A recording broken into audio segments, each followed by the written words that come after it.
Ang sanhi kung bakit nagkakaroon ka ng mga tisyo at selula na glycated ay ang sobrang asukal sa iyong dugo. Kung masyadong matamis ang iyong dugo, magkakaroon ng glycation sa mga selula ng tisyo at mga organo. Okay, kailangan mo talaga ng tiyak na dami ng asukal sa iyong dugo.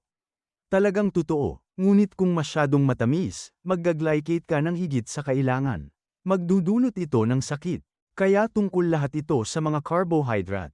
At bakit? Bakit mga carbohydrate? Dahil lahat ng carbohydrate ay binubuo ng asukal bawat isa.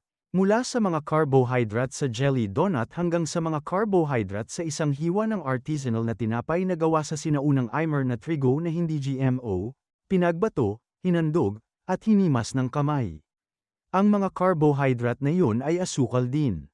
Kung mayroon kang sariwang piniga na baso ng organikong katas ng kahel na hindi GMO, lahat ng carbohydrate dito ay asukal.